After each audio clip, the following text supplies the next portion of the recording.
Hello, everyone. It's Mr. Nobody bringing you another episode of Making Nobody Happy. Yes, I'm back. I've been gone for a very long time. Um, those of you who've listened to my previous things I've done will know that I took a new job. I was covering a lot of things. I took over teaching a fifth grade class at a charter school for a semester because they needed someone. And I said, sure, I'm available. I can do that. So I stepped in and did that. And at the time, I was also going through a lawsuit that I was having, unfortunately, to serve against someone, and got me into the local news, which is sort of not super fun for me to be like, oh, people are like, yeah, I saw you on the news that you won your lawsuit. And I'm like, that's great. That's not really what I want to talk about that much. It's, like one of the worst things I've ever had to go through in my life. Anyway, so I'm hoping to get started making some videos again. I've still got an enormous backlog of old material I was hoping to cover, although at this point some of it might even be a little out of date. I've started writing some new material, but I would like to get out there again. And maybe I'll have more time this coming fall to work on things where I am, again, I've taken another new job as a high school English teacher, because that last one was just for the semester, and now I've got another teaching job for the whole year this time, a regular, not just me stepping in partway through the year, but me beginning it and finishing it as a high school English teacher. So that should be fun. And maybe I'll even have some interesting posts coming out of that. But I want to get back into making more videos. And so today is a complete one-off. I thought I'd do something that is low investment for me, because it's the sort of video I would consider to be beneath me and was never really particularly interested in making. But for some reason, it's stuck in my head and I decided to talk about it. So one thing that I don't talk about, because I like to talk about long-lasting things, great works of literature, important things going on in contemporary culture, things from the past. I don't talk much about celebrity gossip or current TV shows that are coming out, but that doesn't mean I'm not entirely unaware of them. I used to be a gigantic Star Wars fan when I was a kid. I was a total Star Wars nerd. I was a nerd when being a nerd meant like you were the only person who is into that thing, and people are like, oh my gosh, you're into that? Like, what even is that? This was before Star Wars came back. Same thing for Lord of the Rings. I was super into them and writing my essays about them in high school back when there were no books about Tolkien that were circulating, and it was not a popular topic. And it certainly didn't make you cool or connect you to anything in the wider culture. And back then, you couldn't buy Star Wars toys, but you could still get models. And so I would get models, and then I was very excited when they did start making Star Wars toys again, and I could get new ones, and I have a lot of those Star Wars toys they released in like the 1990s. Because the prequels came in eventually, and that sort of restarted the Star Wars machine. But, I became an adult, and I got married, and my wife was like, maybe you shouldn't have that tie-dye t-shirt with Qui-Gon Jinn on the front. Maybe the Darth Maul boxers need to be retired, stuff like that. So I said, okay. Well, and I still enjoyed Star Wars much, still liked it very much, but I also needed some time to be like, okay, you rewatch stuff a lot when you're a kid, but when you're an adult, I find things have more impact if you give time between them. And are like, all right, I'm going to wait a few years. I'm going to wait maybe like 4 years, and then I'll watch that again. I did go take my daughters to see Return of the Jedi in the theater for the re-release recently. And it was great. Like a lot of people my age, I'm not a huge fan of the special editions. There are some positive things to it, but I think a lot of the positive changes are just canceled out by changes that it's like, why did you even bother doing that? And especially because of when it was done. It's like those changes do not hold up. They don't look like modern effects, because they look way worse than that. And they don't look like the real old-time effects that you buy into because it all looks the same. It all fits together. And so you've got this just weird stuff. You're like, why are there like 1990s video game effects in the middle of this movie from the 1970s? Anyway, still think they're incredible movies. Had an amazing time. My wife said that the entire time that I was watching that movie, I just had a giant grin on my face, and that's how it felt like. The whole time I was just like, I am being entertained. I am being entertained. This is entertaining. This is a ton of fun. And afterwards, all the kids were jumping around, listening to the music in front of the screen while the credits were playing, and then afterwards we just hung around outside while they had lightsaber battles. And to me, that's the sign of a good movie, is if it makes an impact on your kids where either they immediately are like, I want to see that again, or especially if it gets them playing, like it's like, I want to get out and I want to play and imitate the thing I just saw. I want to sing the songs I just saw. I want to pretend to be the people that I was just watching. Like the activation of that play circuit in the minds of kids shows, aha, that got them going. It's got them being creative. This is having a good effect on them. Anyway, that was a lot of fun. But a lot of my Star Wars fandom kind of went by the wayside. I was actually pretty positive when Disney took over because I was, we did this thing when I was in middle school called the Forum of Famous Faces, where you research a person, you write an essay about them, and then you actually dress up as that person and go up and give a speech as that person and then be interviewed by a panel of people as that person. And I did George Lucas. So that shows you I was pretty deep into the Star Wars things.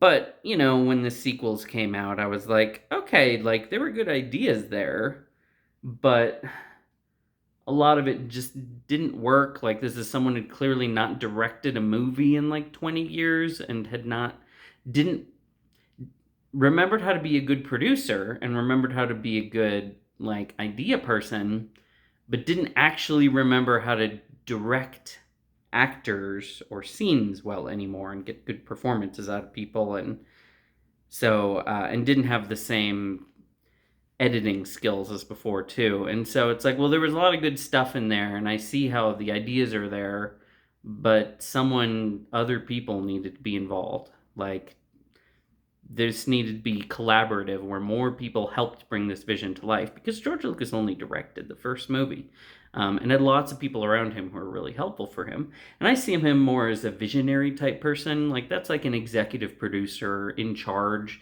because he understands like the why behind things, but other people are actually much better at the how. And even if you see him do interviews with people, you see, these other producers and directors and people are much better. They've got a much clearer idea of like how to do things and of a lot of those technical things down better. But when it comes to like the philosophical concepts and the archetypes and the why behind the characters and the way the story moves and a lot of those really high level abstract stuff and guiding the universe and having the ideas that drive it, you can see it's like, oh, George understands that. And actually those people, they don't really understand that part of it. They go along with it, but they don't really get it. They help him execute this vision he has, but they don't necessarily grasp it that well. So when Disney bought it, I thought, well, the upside here is Disney has money, they can pay people, they can get lots of good technical people. But then you're like, well, then the thing I didn't think is, what if you hand it over to people who have all the technical skill, but actually don't understand the vision? So like, losing George Lucas could be a big problem. So Lucasfilm gets handed over to Kathleen Kennedy, who I would say is one of the great how people. Like, it's like she's been the producer. She helped realize the visions and make things happen for people like Spielberg and Lucas. But even looking at old interviews and new ones, you're like, this person doesn't grasp like the why. Like, there's a lot of good technical skills there, I think, but the sort of soul behind it, it's like she never really understood that part. That wasn't her strong point. You know, that wasn't the thing that she did. And when Lucas first sold it, like a lot of people who sell their businesses they've developed over many years and are used to being creative and influential, even when they've stepped back, he still was like the final word on a lot of things and gave a lot of inspiration and approved things. Um, he thought, I think, that he would still get to do that. And then he found out, oh, yeah, we'll buy your scripts. And then they just trash them. And then he sort of has that feeling. I believe he used the word white slavers to describe them, which well, I don't even know what that's exactly supposed to mean. But I think what he means there is just like the people who just want to take something you've created and not understand it. It's kind of like saying, I think the choice of the word slaver represents the like, I see something for its practical value, for its monetary value, or what I could extract from it, but don't see it as a person.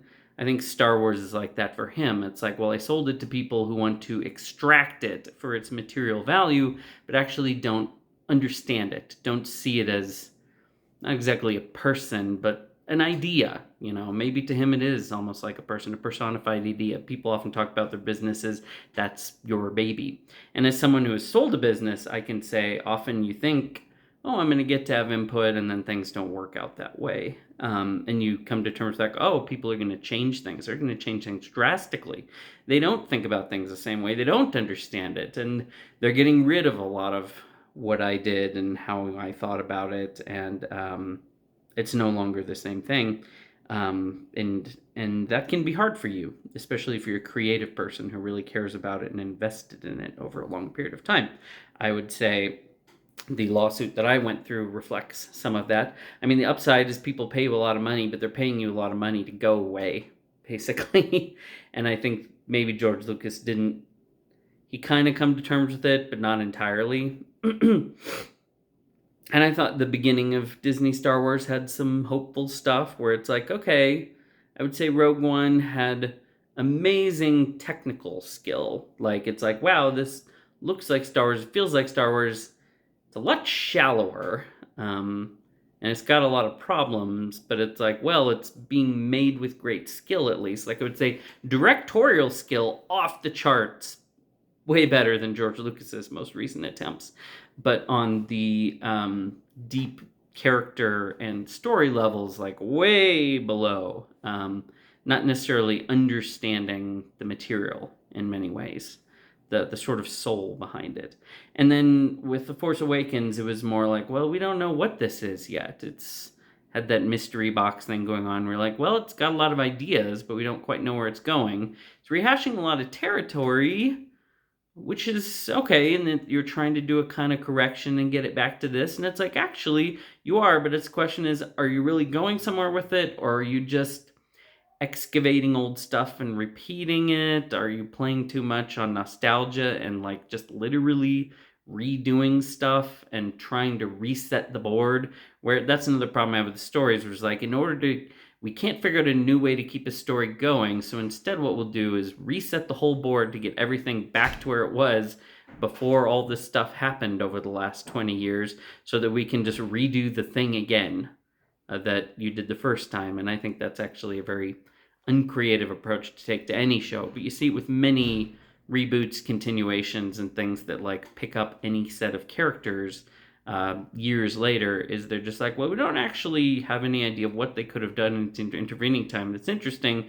We don't have any actual new ideas, so we're just going to find a way to reset things so we can redo the original thing again, but worse. Which I think ultimately is very much how Disney Star Wars came out. It's like, this was super derivative, like very derivative of the first thing, just like a worse version. Fancier looking, but ultimately I don't find all the fancy looks and direction doesn't matter that much to me, because I can enjoy a very simply made story if there's really something there to grasp, if you have a coherent narrative, if it strikes to deep ideas, characters that really get you interested. And Disney Star Wars just didn't have that. They completely lost me at the end of The Last Jedi. I was just like, oh, it's over. I was like, I thought it was just getting going, but it's over. I was like, all of the main villains have been defeated. The main heroes are all dead. Like, Han, Luke, and Leia are all gone. Snoke's gone. Kylo Ren's been whipped twice, so he's clearly a nothing. Like, there's nothing here. And then it's all just over. You get to the end of the second movie, and I was just like, well, I think they just ended it. I think that was it. They tried to get it going again, and then the next person came along, just said, nope, we're done.